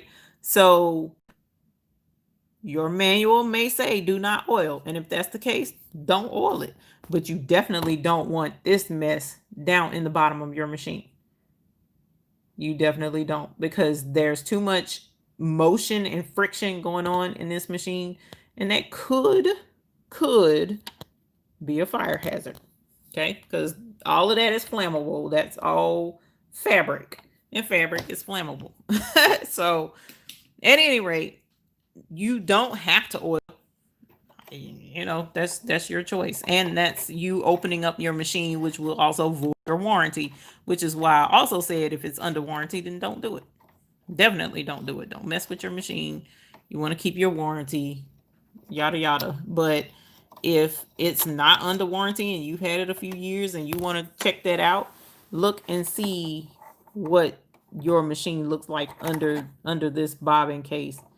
And you just to put it back in, you take that thing, that arrow, sorry, and you line it up, and it's usually not difficult. So I did it earlier, but right now I'm doing it one-handed and trying to get this thing seated back in place. But most of your drop-in bobbin machines tend to collect dust. Well, no, let me not say that, because my multi-needles, but they run a lot more and a lot harder, so they build up dust more so than any machine I've ever dealt with. All right, come on, you darn thing. I'm trying to get it back in there. It's easier to do it with this metal throat plate off, but it can be done. There we go. And so now it's back in its channel, and it can stitch a whole lot another day, but I'm going to have to eventually clean that out because that's a hot full mess. But Leslie Ram, I don't know what machine you have, but check your manual, see what your manual says. If it says to oil it, 1 drop of oil, and it's messing up, it might be time to get it serviced, or you might want to do a deep cleaning, like you saw me take that out. However your machine says you can do a deep cleaning, check it out and see, and then get it cleaned out. Let's see. I oil my small machines, Marge says. You're welcome, Latasha. Hello, Ramona Middleton. And I'm not going to be on too much longer, you guys. So, for those of you who might be ready to go to bed, Tiana says, you're right. I have one. You take it back to the dealers only. Yeah, Viking, they don't play that. They don't want you touching none of their stuff. But that's how they make their money. Not only do they make money off of you buying their machine, but they also make money off of fixing your machine too. So keep in mind, if they telling you not to oil it, then who does that leave? Sorry about that. If they're telling you not to oil your machine, then who does that leave that needs to repair the machine when it's time to be repaired? It's the dealer. So they're gonna, or the company. So they're gonna make money. Or brother, if you don't oil it and it seizes, locks up, or whatever, what are you gonna do? Buy a whole nother machine. I mean, if you're taking care of it, then if you're not taking care of it, rather than somebody else has to do it. Catherine, I'm having trouble with my Rex RX 607. Do you know anything about that machine? I do not, never heard of it. But it may be time for maintenance. Linda Smith, you're welcome. Renee Boyd. Hey, Renee, how are you? In regards to Husqvarna Viking machines, my new dealer in Westchester, California services the machine on site. No more shipping off to a service person. That's good. But there are no dealers here that a person can go to. Egypt Quilts. I heard that about large eye needles, but I'm going to make it a point to use my metallic thread. It gives me grief often. Yes, definitely for metallic threads. Chris is unfortunate to have a local Viking Husqvarna dealer that does the repairs on my machine if needed. That, again, that's a really good thing because that's not everywhere. Ramona says, I have a brother SC625 and just had to replace a bobbin case. The needle went through it. Yep, it will. Especially when you're doing thick things, or very, very dense embroidery designs are bad about making your needle go through the bobbin case. Are quilting needles okay to use on embroidery machines? Ramona Middleton, I'm not going to answer that question. I'm not sure what a quilting needle is.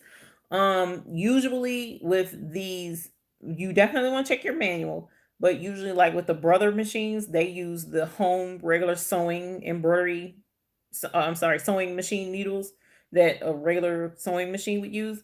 But our red line machines are industrial, so we use industrial needles. I don't know what a quilting needle looks like, or what it's what makes it different from a sewing machine needle, because I don't quilt. Chris says, I love my little SE400 for my regular sewing. It is a good machine for sewing. Leslie Graham says it's the Husqvarna 10 needle platinum model. Okay, so with that, I wouldn't touch it because they want to do whatever maintenance they want to do. Actually made by Racoma. I did not know that.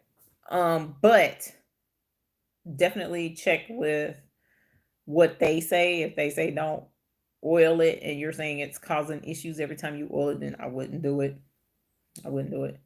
Andrea Baxter says, hi, Eve. I've been missing a few weeks. I am so sorry. my dear, and hopefully you are okay and haven't been ill, but welcome back. We are more than happy to have you back with us. And Scholar Cupcake, you kind of just, let us know that you didn't because of the way you um came into the chat. EJ's daughter, so much great information. Thank you. I appreciate it. Can I get this to work for anything? Oh well, we ain't gonna worry about it. Jackie Maddox says, great information. Thank you. Laura E says, yes, girl. EJ's daughter, I just opened my Innovis 600. Yuck, cleaning it right now. I'm trying to tell you, it looks tragic. Tragic. Miss D, Purple One. Hello, everyone. I'm late. Welcome. Thank you for joining us. We appreciate it. We'll look at my PE 700 in the morning. I'm trying to tell you. So is that what we paying them $125 to do when we take it in for services? Yes, Caitlin, that is correct. First and foremost, they clean it. Second, then they oil wherever it needs to oil. And third, they sometimes have to adjust your timing. So when I took the 6 needle in, my timing needed to be adjusted.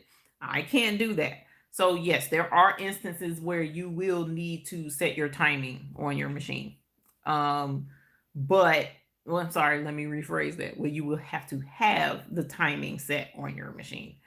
And that's a whole different ball of wax. I would not suggest anyone to do. Now, with our industrial machines, they train you or teach you how to set your timing. They teach you how to maintain your machine because they're such big machines, and they know in an industrial environment, you do not have time for your equipment to be down because those industrial machines are made for volume processing of jobs, embroidery jobs. So that's why with the industrial embroidery machines, you don't have, a place to go take your industrial machines to. I mean, you can, like I mentioned, I do have a sewing machine repair person that will come to my house or anyone's house in this area and work on your equipment on site. So I could have him come out and service that machine for me. But Redline teaches you step by step how to fix things on that machine. If I break a presser foot, they teach you how to fix it. If something happens in the computer part of it, they teach you how to fix it. Even Miss Leela Nelson is aware that she had something that they helped her with her computer on her machine. If one of the thread caps or something, anything goes wrong with that machine, they give you a toolbox with extra parts so that you can fix that machine yourself, because they know that time is money and we don't have time to send those machines anywhere because we need to get our work done. So likewise, that same thought principle should be built into the home machine. But no, the home machine, they need to make your money. And they know that you just buying the machine and maintaining it yourself is taking coins out of their pocket. So they're like, hey, don't oil it. Just send it to us when it acts up. $125 later, you got your machine back. And it's a good possibility that all they did was clean it out and put oil in it. I'm just saying. It's the truth. I've seen it. But I've also seen where some folks really they damaged their needle bars, and the needle bars need to be straightened out, and blah, blah, blah, blah. I mean, it's a lot of stuff that can break on these machines. Don't get it twisted. But general routine maintenance, clean out, oiling, or greasing. I'm going to start oiling my smaller machines. Just one little drop of oil. It doesn't take a whole heck of a lot. And like I said, if you want to, one teeny drop, if you take the time to take this cover off, I do have a video showing how to do all of that on these small machines, step by step, and where all you can oil. See how it works out for you. See how it works. Rex is an off-brand of Juki. Oh, Lord, Juki. I know Juki when it comes to the industrial sewing machine, but not embroidery machine. So that's new to me, Ellie Scraper. Oh, L Scrapper, sorry. Egypt Quilts repair shops are in high demand in Chicago. I only know one. Second one went out of business. Next in suburbs, 25 to 30 miles. So again, you have, just this cover to take off and this throat plate and that cover. And that pretty much gets you to everything you need to do to work on this machine. And on the back side of this machine is where the screw is to take this cover off and then put it back. It's easy. It's very straightforward. Other than that, you shouldn't have to take anything else apart on this machine unless you're just, adventurous like myself. I tend to be pretty adventurous when it comes to taking things apart because I love to take things apart. It's a curse. Embroidery Diva, fine. Thank you. Welcome. Thank you for joining us. Hello, Jalil. How are you? Welcome. Rebecca Ricketts, I deep clean and oil all my machines once a month, more often when I use them heavily. That is correct. Marge, fixing your machine yourself helps you build confidence to try things you usually would hesitate to do. That would be correct as well. While working on masks, I had to clean my machine just about every day, and I did put a little oil on my brush to help pick up threads and lint, and I have opened the side where the gears are and cleaned. Tiana says, good night, everyone. Good night to you as well. Angelia, those masks are brutal on these machines, especially because you're going through them so quickly and you end up making so many and doing so much work until it just builds up the lint and it builds up the dust. And before you know it, it looks tragic. So my big machines, I had to clean out just about once every other day. Blow it out, dust it out, take the covers off, make sure there was no stray threads, lint and stuff, and then put it back together and get back to work. So again, if it's under warranty, follow your instruction manual, listen to what they got to say. This is up to you. If it's out of warranty, it's still up to you. I know from my experience what has helped me and what has worked for me. And it is a chance that you're taking when you open up your equipment and do things that the manual says not to do. But I know I couldn't afford to be down. And I sat and watched him work on my equipment and saw what he did. So I know how they maintain this equipment. Tracy says, you're absolutely right about how they charge on things you can do at home. Remember, I was charged $90 just for the repairman to flip my bobbin in the right direction. Girl, friend, I would have been real sad. 90 bucks. Oh my God, he was wrong for that. He could have just told you. Anyway, did you decide what to do with thread storage? No, I have not. I'm still working on that one. Laverne Miller, you have a good night as well. Miss Social Dev, got to be careful on the computerized machines. You can actually fry them. So if it's not a simple fix, off to the dock, mine goes. And like I said, it's a personal choice. I don't put the oil anywhere near the computer stuff. And usually the computer stuff is off more center of the machine. Usually it's more like in this area of the machine behind the screen and stuff. I think there is one little chip in here in this area, but it's not like right where the gears are. So I don't ever worry about getting oil on that stuff. And there's definitely not anything where you can see right in here in this area. So I don't see, there's a little bit of wiring here under this plate, but the oil is going right in here in that bobbin race and in that circle down one drop. Now, I'm not talking about like pouring oil. It's one teeny drop, and you're done. So no computer parts right in that area, fortunately. But yes, you do need to be concerned with that. You need to be careful. Stockings fabric, maybe closer to the holidays it may show up, but I haven't seen any either.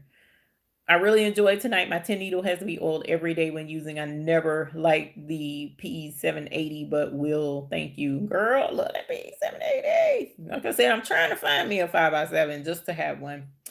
Q Reality, I'm glad I found your videos. I just got a Baby Lock Flourish 2 and have not used it yet. Do you digitize your own designs? What software do you use? Baby Lock Flourish, first of all, congratulations. Congratulations on the new baby. Digitize my own designs at times. Most instances, yes, but sometimes I don't have time. And then the software, I'm between Sew Art, depending upon what all I got going on, Sew Art, or I'll use Welcome Hatch. It just depends on how much time I got on my hands and what I'm trying to do. Egypt Quilts, when he serves my serger, he charged $100 for one needle. I'm trying to tell y'all to make stockings for the grandkids. Yeah, that's why I said I think closer to the holidays that fabric may be available. Ramona Middleton, you're welcome. Miss One been opening up and working on my machine since the 70s. I'm not afraid to do my machines, but that's just me. Miss One, I'm trying to tell you, they're all pretty much the same inside. They really are. And it's not difficult to be careful and get it done. You just have to be bold and take that chance if it's not under warranty. All right, you guys, I enjoyed working with y'all this evening. It's 2 hours, 5 minutes into the show, and I have a hubby. Oh, that was supposed to say I never oiled it, but we'll make sure it's cleaned out first. Don't just drop oil in it. Clean it out really well and then do that. But I need to get off and go to bed because it's going to be a long day starting tomorrow is Monday. And now that I've unpacked my mask fabric and stuff, I got to get back onto this mask game. So otherwise, you guys have a great night. Thank you for joining us this evening. I definitely appreciate each and every one of you all for joining us. Don't forget, look us up on Facebook under the Hoop Group or The Baby's Booty. We're there. Also, you can find us at thebabiesbooty.com. We have our website and you're free to join up there as well. Also, we do have memberships available on this channel if you would like to financially support the channel. It would be greatly appreciated. And every penny does go back into this channel and helping bring great quality content like learning how to work on your own machine. How cool is that? So I look forward to seeing you all again next week, hopefully with more studio space time and up and running. We'll see how that goes. So until the next time I see you all, we hope you have happy embroidering. Thanks and have a great night. Bye.